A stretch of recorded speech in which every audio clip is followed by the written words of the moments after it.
Bonjour à toutes, bonjour à tous et bienvenue dans l'école du futur. Au programme aujourd'hui, c'est le retour des James Dyson Awards. Le designer britannique remet les trophées de sa promotion 2022. Il met à l'honneur le Polyformer, une invention pour démocratiser l'impression 3D conçue par deux jeunes inventeurs. On vous en parle dans un instant. Une idée derrière la tech aujourd'hui avec Amélia Matar. Et Amélia, les hyper connectés que nous sommes, devraient bien être attentifs à ta chronique aujourd'hui. Oui, c'est indéniable, nous utilisons trop nos smartphones, mais à quel point et surtout de quoi parle-t-on quand on parle d'hyperconnexion ? Justement, on en parle avec toi. Aujourd'hui, notre question du jour, 2 pour le prix d'une. D'abord, le code a changé. Programmer sans avoir de connaissances informatiques, c'est la promesse du no-code. Certains le voient déjà comme une solution à la pénurie de talents tech.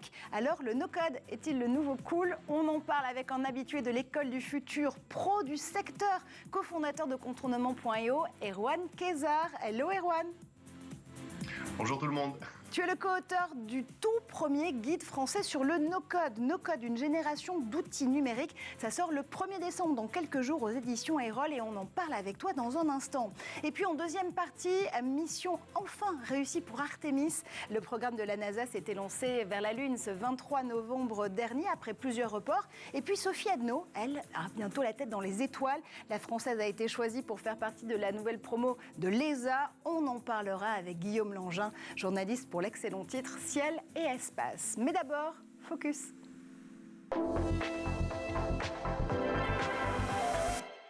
Et depuis 18 ans, le designer James Dyson met en valeur les jeunes talents grâce au prix de sa fondation. Pour ce cru 2022, le Polyformer a retenu son attention et celui de ses jurés. L'invention transforme les bouteilles plastiques en filaments d'impression 3D. Xavier Terrat vous en dit plus tout de suite.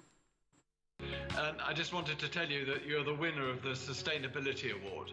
James Dyson a annoncé en personne à Swallow Airways et Rayton Cheng de l'université Macmaster au Canada qu'ils ont remporté le James Dyson Award dans la catégorie développement durable pour le Polyformer. Polyformer résout deux problèmes. Premièrement, ça permet de recycler du plastique très facilement. Et deuxièmement, d'obtenir un filament d'imprimante 3D pas cher. Vous pouvez le faire vous-même avec cette machine. Ce projet fait partie des 300 inventions prometteuses de jeunes ingénieurs et scientifiques du monde entier à avoir été distingués.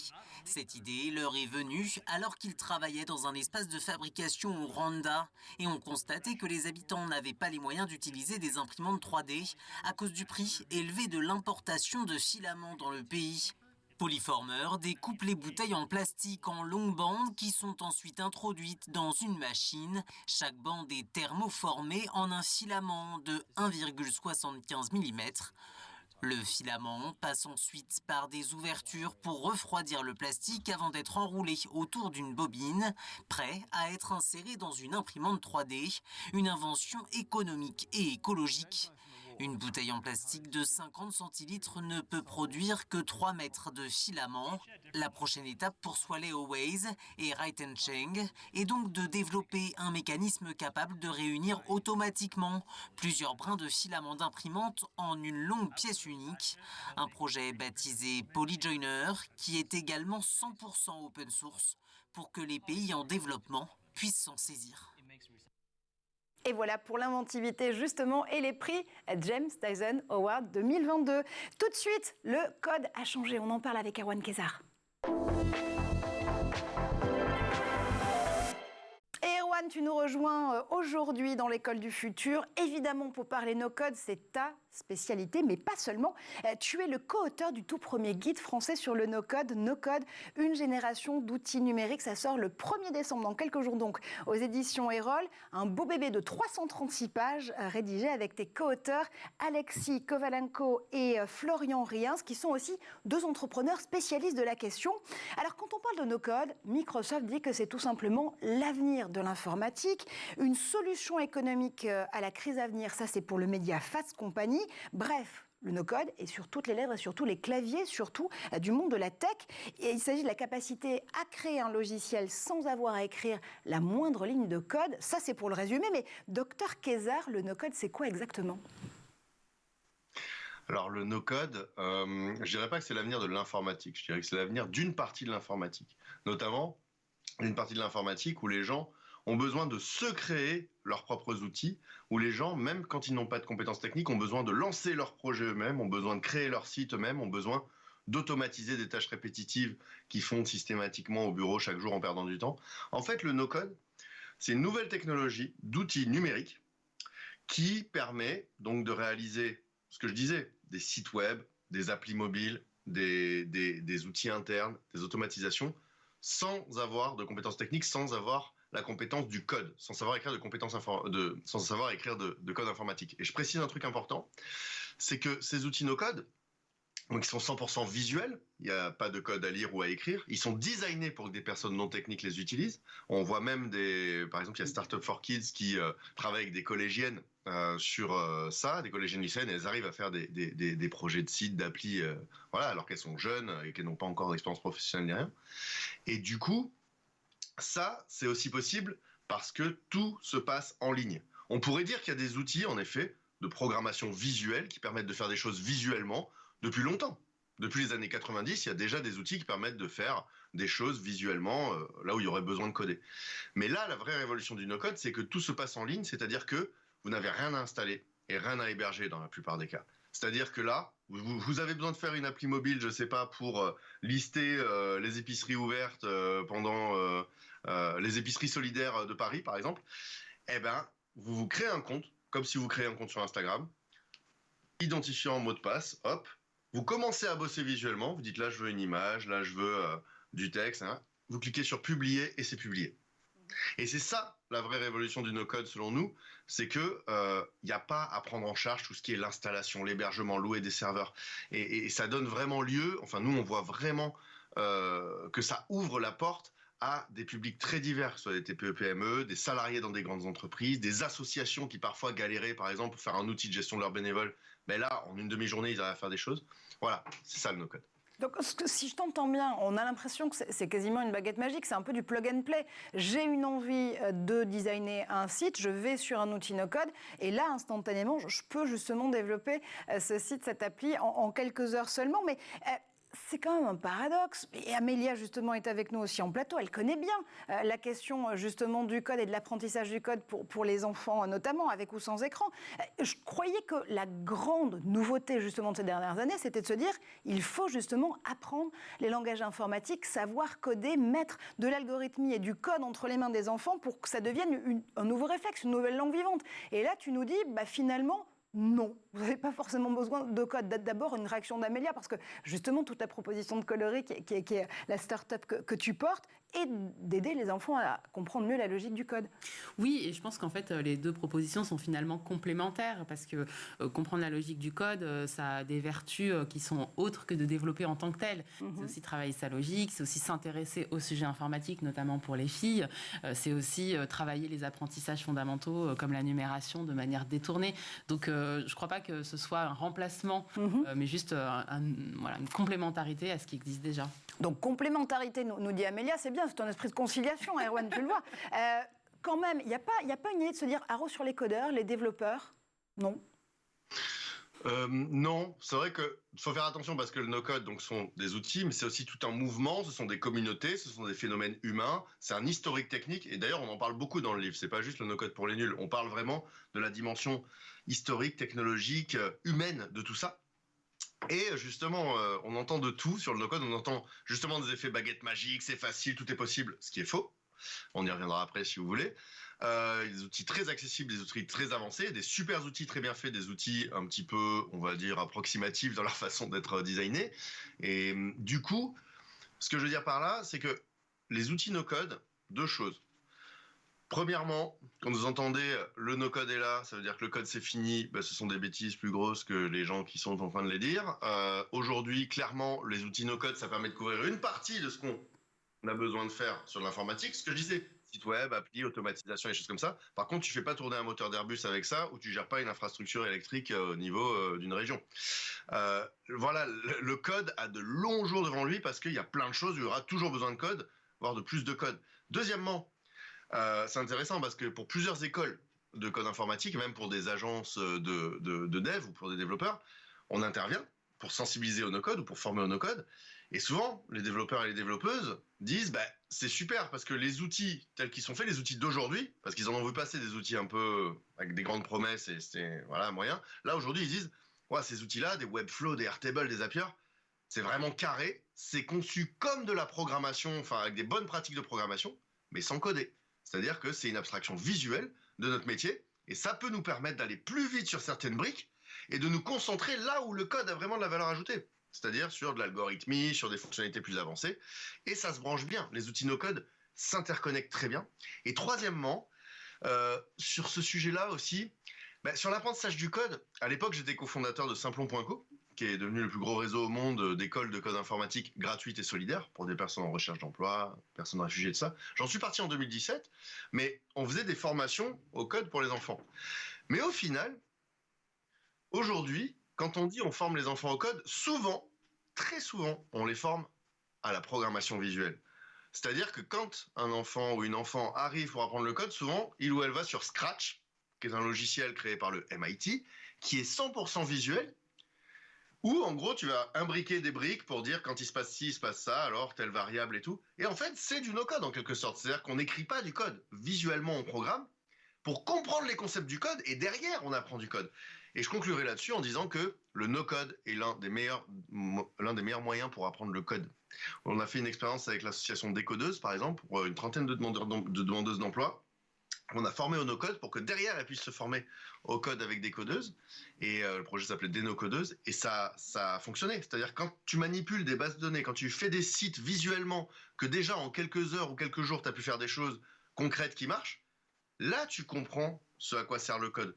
Du no-code au code, il y a vraiment un enjeu pédagogique très fort. Ouais, donc si je t'entends bien, ça permet d'être un tremplin justement qui va permettre de pouvoir revenir sur cette logique et finalement se concentrer sur la valeur ajoutée de la logique algorithmique et de la logique mathématique. Amélia, je te voyais plus soyer de la tête pendant justement la précédente réponse d'Erwan. Ça veut dire que oui, on peut suivre le petit chat de Scratch quand on apprend à programmer. Ça permet, encore une fois, de garder la logique. Oui, absolument. C'est très juste. Finalement, c'est une entrée en matière dans le monde de la tech et de la programmation très en douceur. Alors, je ne sais pas si demain, on sera tous no-codeurs et no-codeuses, mais en tout cas, on dit aussi que le no-code, c'est un outil plus inclusif pour une tech qui le serait aussi. Plus inclusif, ça veut dire quoi, Erwan, concrètement, quel que soit notre parcours académique ou professionnel ? Alors, pourquoi la question de l'inclusion peut avoir des définitions multiples, plus ou moins caractérisées, plus ou moins communication.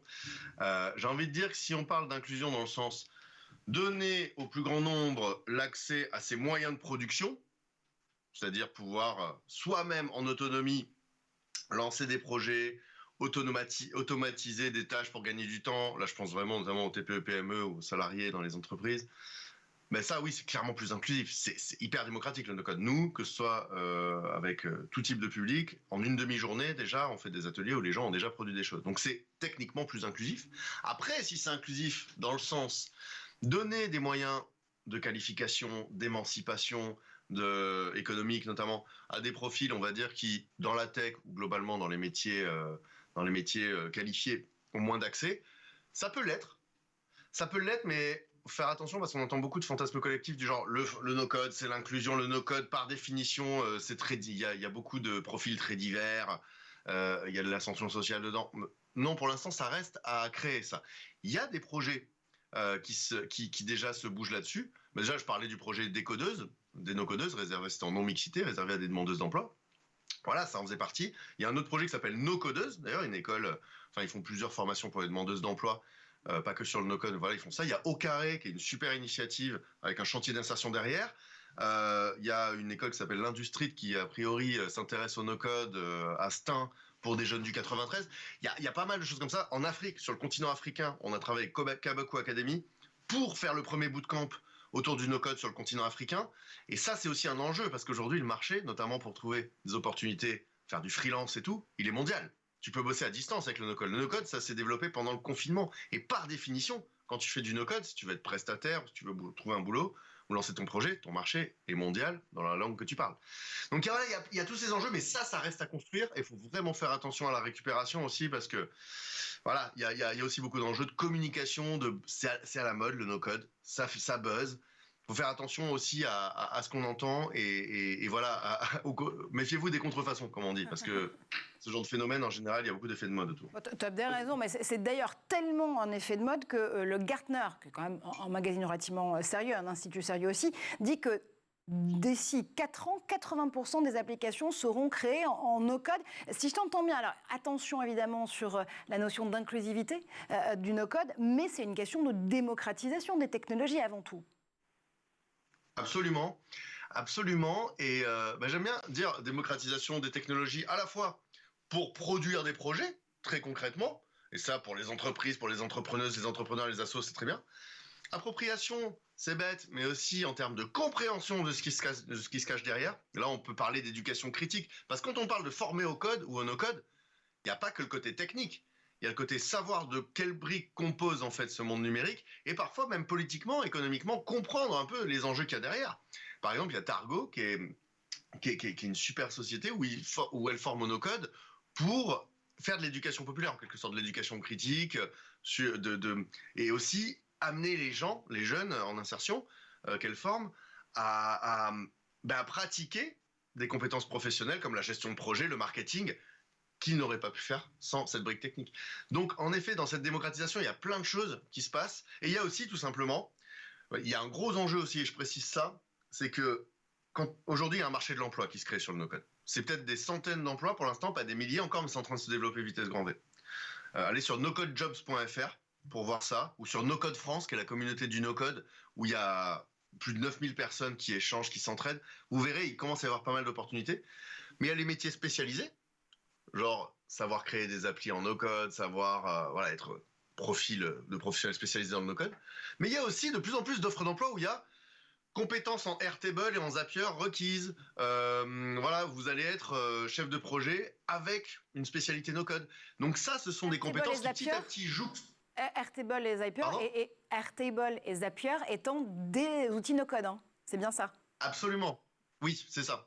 Et qui petit à petit, sur les CV ou sur les offres d'emploi, commence à apparaître à côté de Word et Excel, voire parfois remplace Word et Excel. C'est-à-dire qu'aussi le no-code, ça a une dimension de bureautique contemporaine parfois. Ça fonctionne comme l'informatique fonctionne et c'est incroyablement puissant. Enfin, on voit des exemples au quotidien de gens qui sont pas du tout numériques et qui font « Waouh, là, en 2 heures, j'ai fait la liste de mes clients qui sont reliés à leurs entreprises. Il y a un petit site filtrable pour les trier en fonction de la priorité de contact. Je les affiche sous forme de galerie. C'est incroyable, tu ne peux pas faire ça avec Excel. Donc il y a aussi cette dimension-là. Bon, ce qui est intéressant aussi, et là pareil, je renvoie la question à Amélia, c'est l'idée de se dire qu'on peut aussi reprendre le pouvoir sur la technologie, jusque-là comprendre aussi comment ces technologies sont fabriquées, mais surtout s'affranchir des fameuses plateformes.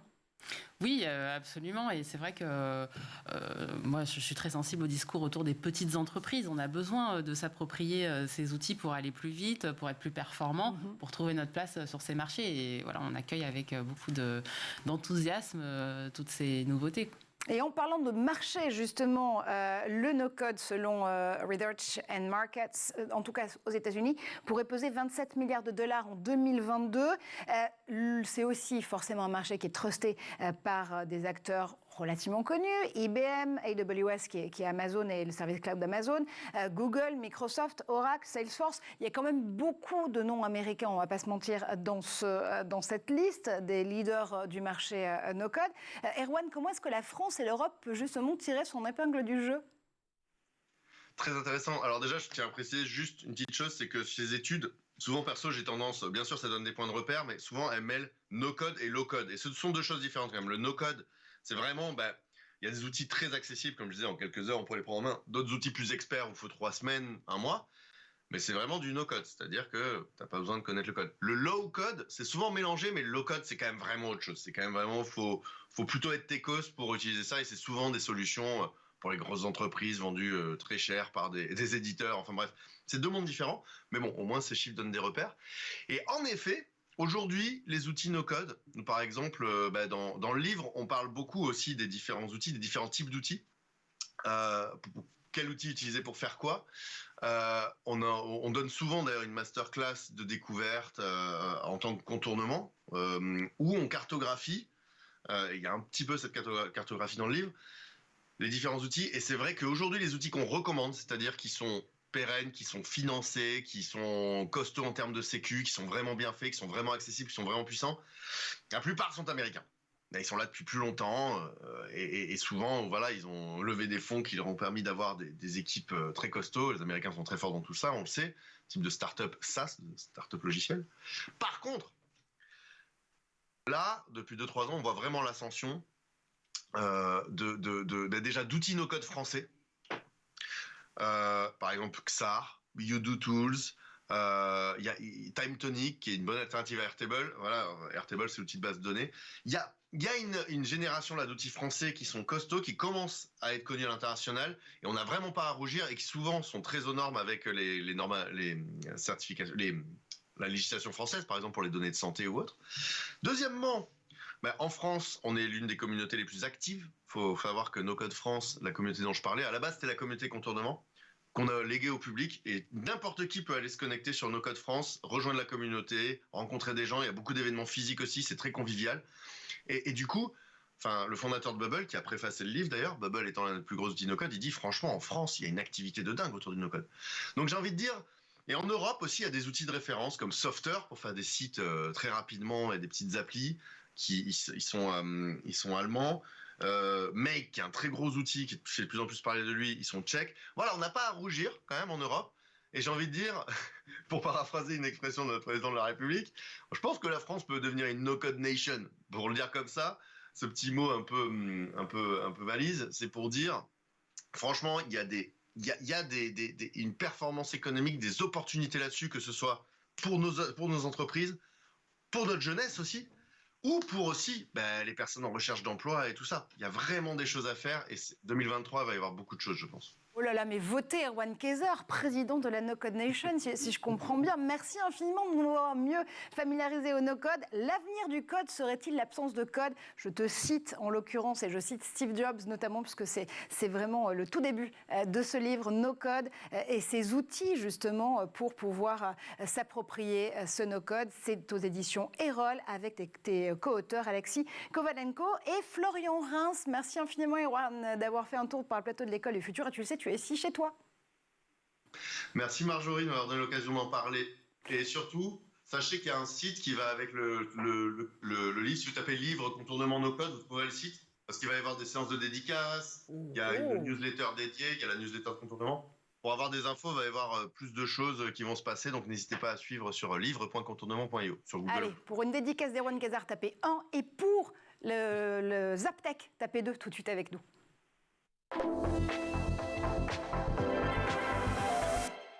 Et c'est le zap tout de suite d'Edouard Denuau, moi je tape 2. I'm on vacation every single day cause I love my occupation. Hey, hey, hey, I'm on vacation.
Et on est de retour sur le plateau de l'École du Futur, plus en compagnie d'Erwan Kézard qui a cédé sa place à Guillaume Langin.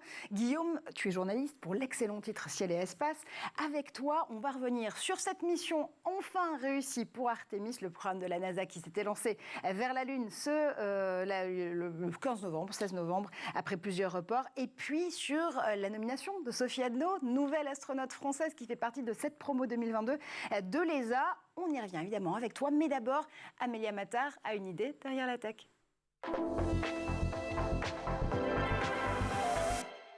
Et Amélia, aujourd'hui avec toi, on parle hyper-connexion. Oui, photos, vidéos, réseaux sociaux, messageries instantanées diverses et variées, articles de presse, documentaires et éventuellement appels téléphoniques. Nous sommes nombreux à être très clairement des hyper-connectés à nos smartphones. Absolument, on est littéralement accro. Mais est-ce que, en gros, on est toujours l'accro des autres ? Alors, dans le dernier épisode du podcast Et moi, produit par Les Échos, Michel Varnet explique que nous passons en moyenne près de 5 heures devant nos écrans et qu'on parle d'hyperconnexion quand on s'approche des 8 heures. Pour savoir si vous êtes vous-même hyperconnecté, c'est très simple. Il existe des fonctionnalités intégrées au téléphone qui vous renseignent sur le temps que vous passez sur votre téléphone ou des applications à télécharger. Et nous sommes tous très lucides sur cette addiction qui est d'ailleurs socialement acceptée et acceptable. Le podcast rapporte qu'une étude récente de la Fondation April montre que 3/4 des Français se disent dépendants et 1/4 se dit même totalement dépendants. Donc voilà. Une fois qu'on a accepté le fait qu'on était dépendant ou totalement dépendant, quelles sont les conséquences ? Dans le podcast, Michel Varnet interviewe le journaliste Guy Birenbaum qui est arrivé sur Twitter un peu après moi et que j'ai suivi dès ses débuts sur les réseaux sociaux en 2009. Voilà, une petite cure de jouvence pour moi au passage. Il raconte dans cet épisode à quel point cette ultra-connexion l'a conduit droit à la dépression avec des symptômes physiques très manifestes comme des palpitations ou de la fatigue extrême. Mais au-delà de l'hyperconnexion, le vrai problème est celui de la cyberdépendance. Un état d'addiction tel que l'individu coupé de connexion ressent un vrai malaise, voire une panique totale. Et on embrasse Guy Birenbaum, évidemment, affectueusement. Pourquoi est-ce qu'on est à ce point addict parfois ?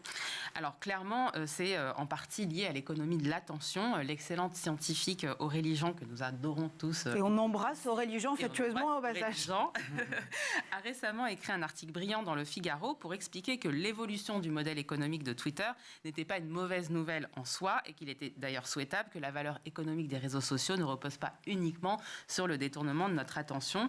Autre aspect important lorsqu'on aborde ce sujet, c'est celui des enfants. Les injonctions de régulation du temps d'écran sur les jeunes pleuvent sur les parents, mais la première leçon à donner à nos enfants est celle de notre propre exemple. Je vous le dis, vous n'êtes pas crédible à limiter le temps d'écran de vos enfants tout en ayant les yeux rivés sur votre propre doudou numérique. Moi non plus d'ailleurs. Et en neurosciences cognitives, on parle souvent de neurones miroirs. Alors même s'il existe quelques controverses sur ce sujet, on sait que les neurones miroirs sont une catégorie de neurones du cerveau qui s'activent aussi bien lorsqu'un individu exécute une action que lorsqu'il observe un autre individu exécuter la même action. Ils sont connus pour être à l'origine du bâillement. Et les neurones miroirs seraient donc essentiels dans l'apprentissage par imitation. En gros, l'expression « fais ce que je te dis, ne fais pas ce que je fais » n'a aucun sens pour le cerveau. Et c'est vrai aussi quand on parle d'écran. Absolument. Alors comment est-ce qu'on fait, ne serait-ce que pour donner le bon exemple aux enfants qui nous entourent, mais surtout pour avoir une consommation plus raisonnée et raisonnable du numérique ? Alors ce même épisode du podcast Et moi décrit une étude menée par des chercheurs en psychologie d'une université allemande qui a proposé à 2 groupes d'utilisateurs de se sevrer de leur téléphone. Alors le premier groupe ne s'est pas vraiment sevré, a simplement diminué sa consommation, tandis que le second groupe a complètement supprimé le téléphone. Mais il s'avère qu'une diminution de la consommation de son téléphone est plus efficace que la suppression pour réguler son addiction. Le groupe ayant réduit avait effectivement des résultats plus favorables à long terme que le groupe ayant tout bonnement supprimé le téléphone. Il vaut donc mieux essayer de réguler que de priver totalement. Alors, pour réduire, on peut couper ses notifications, on peut remplacer du temps d'écran par du temps de lecture, trouver un roman palpitant et vous verrez qu'Instagram aura soudainement pas le figure. On peut écrire, 24% des Français rêvent d'écrire un livre, voilà une saine activité pour remplacer le téléphone. On peut laisser son téléphone sur une étagère en mode silencieux. Alors c'est super dur, je vous le dis, mais si moi j'y arrive, vous pouvez y arriver aussi. On peut sortir sans son téléphone. Alors, je sais, ça paraît extrême, mais normalement, vous pouvez reproduire cette acrobatie chez vous sans danger. Et pour le peu de connexion qu'il vous reste, on peut aussi choisir de consommer des contenus de qualité, comme ce podcast et moi que je cite dans cette chronique, ou encore l'École du futur, une émission formidable dont vous avez peut-être entendu parler. Tout simplement, mais voilà, moi je vous dis que ça, merci. Bah ouais, merci infiniment. Amélia, Guillaume, tu laisserais ton téléphone sur une étagère? Tu arriverais ou pas? Alors, actuellement, je le fais déjà avant d'aller me coucher. Il est hors de la chambre. Ça, c'est une étape. Parce que scroller quand on est dans le lit, c'est, je pense, quelque chose à éviter. Moi, je fais partie, par la force des choses, par mon métier, je pense, du quart des Français qui pourraient se déclarer complètement addicts. Ce qui est compliqué, c'est qu'en fait, je crois qu'on devient accro collectivement et qu'on a beau prendre des mesures sur soi-même, ça nous coupe un peu des autres quand même. C'est-à-dire que se passer de son smartphone maintenant, c'est pas possible parce que tout le monde l'utilise et tout le monde l'utilise de plus en plus. Donc c'est compliqué. Et après, il y a sur les différents loisirs, on oppose Instagram à lire un livre. Je pense que c'est quand même des temps d'attention très différents. Instagram, on est sur une attention de la quinzaine de secondes versus un livre. Voilà, on va se concentrer plusieurs dizaines de minutes sur les pages qui défilent. Je pense que quand on fait trop l'un, on perd la capacité de faire l'autre. Donc c'est un entraînement à préserver. Et voilà.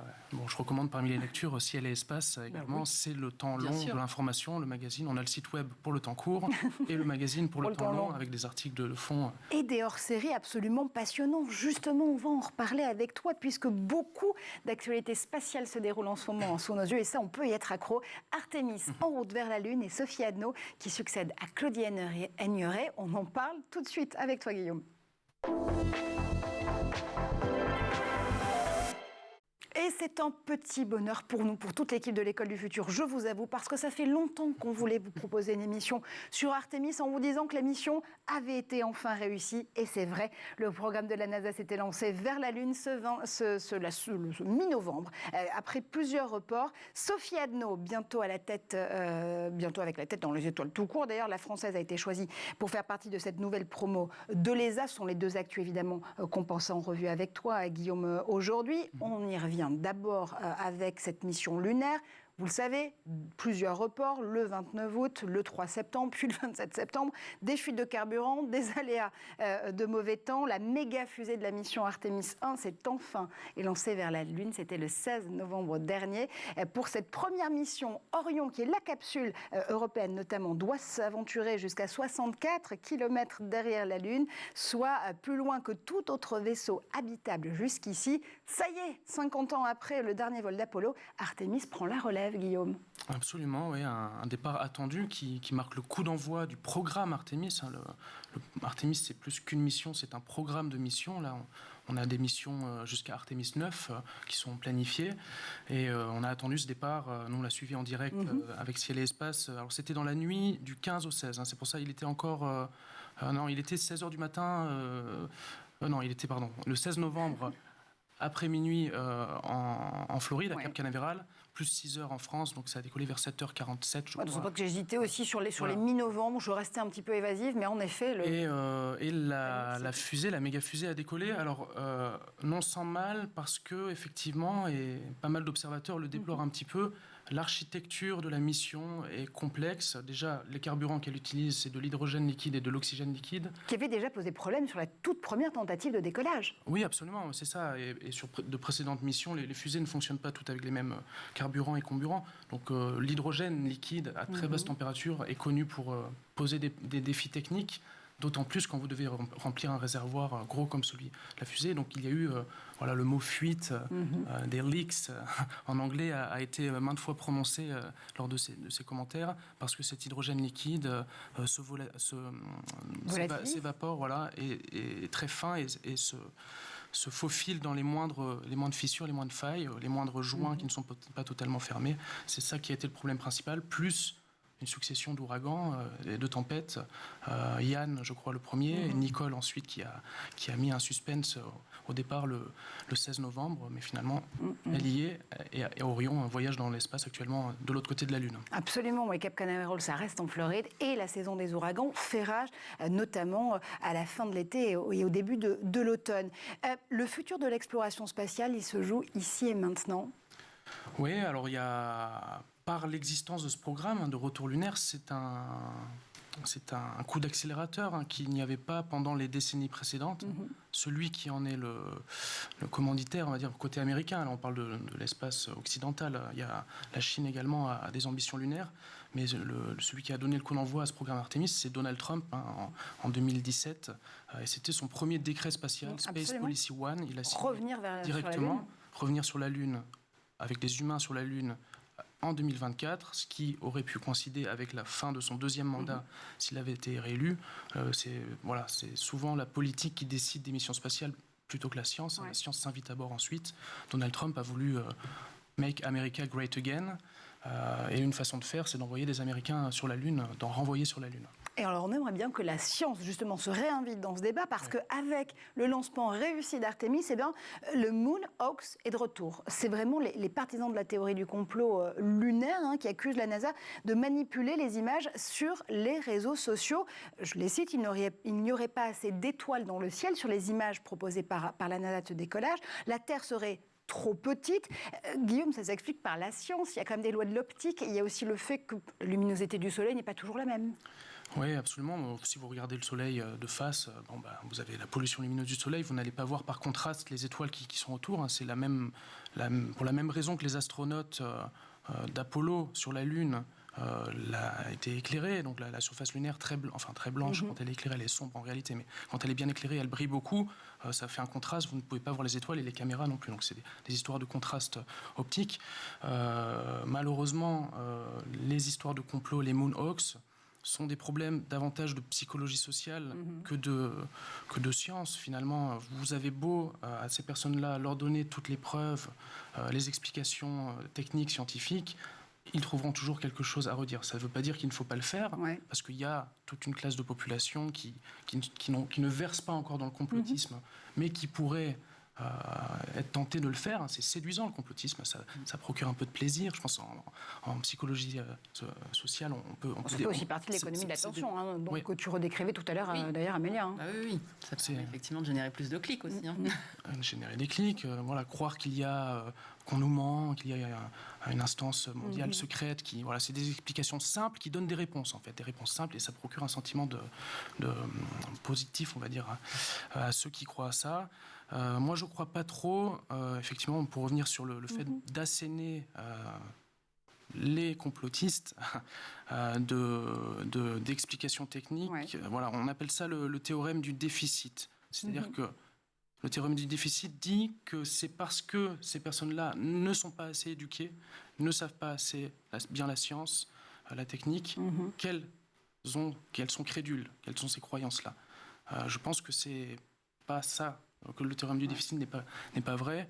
Il faut éduquer à l'esprit critique, qui est une autre forme d'éducation que d'éduquer à la science. Il y a des gens très éduqués qui sont complotistes. Ouais. Et c'est ce dont tu t'emploies justement avec la rédaction Ciel et Espace. Je crois que vous avez notamment consacré un hors-série au complotisme et aux théories spatiales complotistes. Oui, on a publié un hors-série intitulé Fake News dans le ciel, et puis on a illustré ça d'une terre plate dans l'espace, en clin d'œil aux platistes.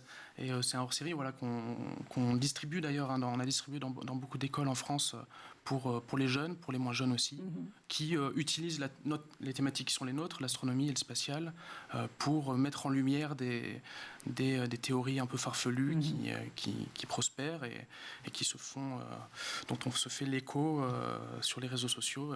C'est bien le mal du siècle. Tout le monde a la parole. C'est pour le meilleur et pour le pire. Absolument, le journalisme scientifique comme solution, comme vaccin, si j'ose utiliser l'expression, au complotisme, notamment en matière d'info spatiale. En tout cas, ce qui est certainement pas de la théorie du complot, c'est qu'on va revoir des hommes et des femmes sur le sol lunaire très bientôt. Tu le disais, on va aller jusqu'à 9 missions Artemis en tout. Le premier vol habité, ce sera Artemis 2.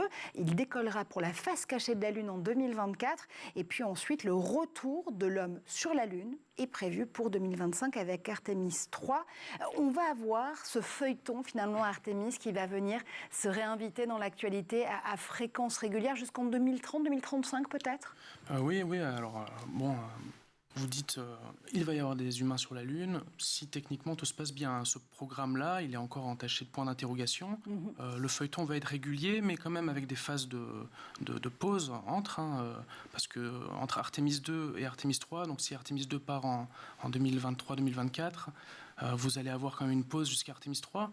Il y a un point clé quand même qui reste à être résolu pour l'atterrissage des humains sur la Lune, c'est de construire l'atterrisseur. Ouais. Parce que la mission Artemis 1, ça ne vous a pas échappé, c'est une capsule Orion qui se met en orbite, mais la capsule Orion n'est pas capable d'atterrir sur la Lune. La NASA a demandé à recruter une entreprise privée pour construire le véhicule qui ferait ce dernier tronçon, le tronçon orbite lunaire jusqu'au sol lunaire. C'est SpaceX qui a obtenu le contrat, l'entreprise d'Elon Musk, avec pour projet de construire un atterrisseur lunaire d'une dimension sans précédent, de la même taille que son Starship, son grand vaisseau multiplanétaire, qu'elle veut être multiplanétaire. Là, il y a quand même un défi technique de taille qui va conditionner, je pense, le calendrier des missions Artemis. Artemis 3, les observateurs sont quasiment tous d'accord pour dire que ça n'aura pas lieu avant 2026. Certains autres disent 2028. Voilà. Pour compléter le retour sur la Lune, alors il y a en plus des humains, il y a une flottille de petits vaisseaux, d'autres missions annexes, des rovers, des atterrisseurs lunaires de plus petite dimension qui vont pouvoir nous occuper dans les pauses des missions Artemis. La première côté américain s'appelle Viper, c'est un rover lunaire qui va atterrir vers le pôle sud fin 2023 normalement, c'est la date prévue actuellement. Et puis on va aussi se mettre en orbite autour de la Lune. Là il y a un projet très concret dont les plans, enfin on en est plus qu'au plan, on construit déjà les modules. C'est la station lunaire Lunar Gateway, qui est moitié américaine, moitié européenne. L'Europe a une très grande part dans cette station. Absolument. Et qui va être une station spatiale en orbite autour de la Lune de manière perpétuelle, un peu à la manière de la Station spatiale internationale en orbite autour de la Terre. Alors un tout petit peu de temps justement pour parler de celui et de celle peut-être aussi qui aurait très envie de faire partie de ces vols habités. Celui qui en a très envie, c'est évidemment Thomas Pesquet qui candidate, nous dit-il, à chaque nouvelle ouverture de mission. Il veut pouvoir participer à cette mission lunaire dans un premier temps. Il a été surtout membre du jury de la nouvelle promo des astronautes de l'ESA, de l'Agence spatiale européenne. Et cocorico, dans cette nouvelle promotion, il y a Sophie Adenau, nouvelle française de cette promotion 2022. Elle succède donc à Thomas Pesquet, mais surtout à Claudie Aigneret, dernière astronaute femme française à avoir séjourné sur la station Mir à l'époque. Souvenez-vous, c'était en 1996. Sophie Adenau, qui a 40 ans, qui est pilote de l'armée d'hélicoptères, surtout de l'armée de l'air et de l'espace, ingénieure notamment, lieutenant-colonel. C'est une femme qui compte 3000 heures de vol au compteur. C'est une héroïne. Je ne sais pas encore. Oui, elle a un CV certes impressionnant. Ce qui est intéressant, c'est de voir qu'elle a un CV hybride, à la fois ingénieur aérospatial, donc diplômée de Supaéro, ISAE, la même école que Thomas Pesquet avait faite, la même école que le troisième astronaute français qui, lui, est réserviste. L'Agence spatiale européenne a sélectionné des astronautes de réserve pour la première fois. Ils sont tous passés par Supaéro. Et donc, hybride pour Sophie, parce qu'elle est aussi pilote, forte composante de pilotage d'hélicoptère plutôt. 3000 heures, comme vous l'avez dit. Voilà, un astronaute, c'est un passager d'un vaisseau qui vole, d'un aéronef. Au-delà de l'atmosphère, c'est la déclinaison spatiale d'un avion en quelque sorte. Donc recruter des pilotes, c'est intéressant. C'est pas le cas de tous les astronautes. Certains sont purement scientifiques, purement docteurs ou purement ingénieurs. Là, on a un profil assez riche. En tout cas, il y a un profil pilote qui se découpe pour les astronautes français, puisque Thomas Pesquet est toujours pilote pour le coup de ligne. Je crois qu'il continue d'ailleurs à piloter entre les missions pour pouvoir garder justement l'entraînement actif. Thomas Pesquet qui conseillait justement à cette nouvelle promo de bien s'accrocher. Ça, c'est un conseil vraiment, on sent le vécu. Mais surtout, le conseil le plus intéressant, c'est peut-être celui qui a été entendu par l'ESA, celui de Claudie Aigneret, qui, au moment du lancement justement des recrutements pour cette nouvelle promotion, disait « Il faut surtout bien veiller à ce que les équipages ne soient pas monoculturels et donc monolithiques. Il faut veiller à ce qu'il y ait une vraie variété de diversité de profils. Tu l'as dit notamment avec ces profils ingénieurs, scientifiques, pilotes, mais pas que. Parce que ce que dit Claudie, c'est que L'ESA, notamment, a une responsabilité sociétale de représenter le monde tel qu'on le veut demain. On va terminer cette émission justement là-dessus. Ce qui est important à retenir, c'est que l'espace qui se dessine aujourd'hui, c'est fondamentalement celui qu'on veut représenter demain. Oui, alors c'est... Vous savez, les vols habités, c'est la pointe émergée de l'iceberg. Hein. On peut envoyer tout un tas de choses dans l'espace. Des humains, c'est très rare. On en compte un peu sur les doigts de la main, à condition d'avoir beaucoup de doigts quand même. Mais donc, c'est important que ces modèles, ces rôles modèles que sont les astronautes soient variés et soient mixtes, qu'il y ait que la mixité homme-femme soit atteinte. Dans les corps d'astronautes de la NASA, ça fait déjà 2-3 campagnes de recrutement que la NASA a fait le choix de faire du 50-50, autant de femmes que d'hommes, quitte à faire un peu de discrimination positive, parce que le nombre de candidates n'était pas aussi important que le nombre de candidats. L'Europe, là, grâce à cette nouvelle section de 17 astronautes, si on inclut les réservistes, a fait du 50-50 également, alors qu'il n'y avait que 25% de femmes qui avaient postulé. Moi, je pense que c'est important sur un grand pool de candidats. Vous pouvez faire ce choix-là. Il y aura quand même assez de choix pour trouver des candidates excellentes. Pour finir sur la mixité dans l'exploration spatiale, Artemis 3, qui verra un équipage de 2 astronautes se poser sur la Lune. Dans cet équipage de 2 astronautes, il y aura une femme et une personne de couleur. Absolument. Parmi les deux, donc ça peut être la même personne. Donc les paris sont ouverts. Qui sera la première femme à fouler le sol de la Lune. Voilà. Et on le suivra avec toi. Voilà. Évidemment, on le suivra avec toi, avec Ciel et Espace. J'ose l'espérer au moment du décollage de cette première mission habitée, la future mission Artemis. On voit justement les titres qui sont en ce moment en kiosque, disponibles de Ciel et Espace. Ce très beau, justement, numéro sur l'exploration spatiale, La Voix de l'Europe. Ça, c'est en hors-série, si je ne dis pas de bêtises. Et puis, celui qui est en kiosque en ce moment pour le mois de décembre et le mois de janvier, en spécial Mars, les nouveaux mystères de Mars. On les décrit et on les lit avec toi. Et puis voilà, on rêvait d'être Thomas Pesquet il y a quelque temps. Maintenant, on va pouvoir rêver d'être Sophie Adno. Merci infiniment. On va rêver les deux. Oui, absolument. Merci. Ou on va rêver d'être Thomas Langin aussi, d'être Guillaume Langin. Merci infiniment, Guillaume, d'avoir fait un tour par le plateau de l'École du Futur. Merci comme toujours, évidemment, à Amélia Matin. On se retrouve dès demain pour de nouvelles aventures.